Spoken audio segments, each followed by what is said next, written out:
श्री शिवाय नमस्तुभ्यम। नमस्कार दोस्तों, नमः शिवाय। कांवड़ यात्रा के बारे में आज हम पूरी जानकारी देखेंगे। कांवड़ यात्रा हिंदू धर्म का एक अत्यंत पवित्र धार्मिक यात्रा है। इस यात्रा में कांवड़िया नदियों से गंगा जल ला करके, पैदल ही चल करके, भगवा वस्त्र धारण करके शिव मंदिर में शिव भगवान को अर्पित करते हैं। इसके अनेकों लाभ होते हैं। आपको इस लाभ से अभी हम रूबरू करवाते हैं।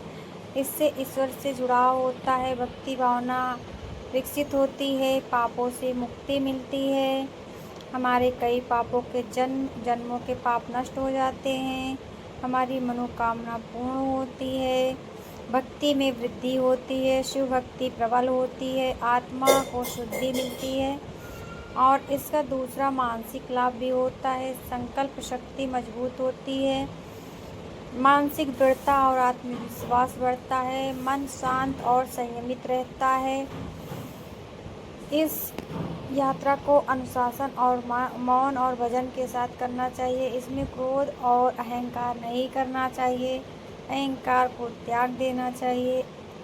तीसरा इसका लाभ जो होता है वह शारीरिक लाभ होता है। इससे वॉकिंग मेडिटेशन कई किलोमीटर चलने के कारण हमारे शरीर की हड्डियां मजबूत हो जाती हैं, डिटॉक्स प्रभावित नियंत्रित खान पान भी शुद्ध हो जाता है, धैर्य और सहनशीलता भी बढ़ती है, कई कठिनाइयों का नाश होता है। और इसका चौथा सामाजिक और सांस्कृतिक लाभ होता है। सामूहिक भावना बढ़ती है, हजारों लाखों लोगों के साथ यात्रा करने का सौभाग्य प्राप्त होता है, सेवा और परोपकार की भावना जन्म लेती है। समाज सेवा और मानवता का प्रतीक कांवड़ यात्रा है।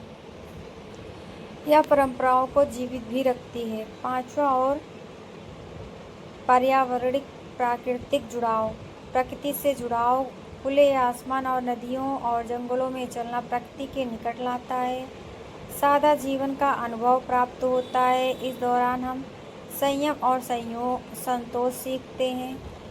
और इस यात्रा में कुछ विशेष ध्यान देने योग्य बातें हैं, जैसे कांवड़ यात्रा निस्वार्थ सेवा और श्रद्धा का प्रतीक होना चाहिए, दिखावे और प्रतियोगिता का नहीं होना चाहिए। मार्ग में अनुशासन, सफाई और सभी कांवड़ियों से यह निवेदन है कि आप लोग इन सभी नियमों का पालन करके कांवड़ यात्रा को सुलभ और सुंदर बनाएं और अपने जीवन को भी इसी प्रकार शिव भक्ति में लीन रहें। नमस्तुभ्यम, नमः शिवाय।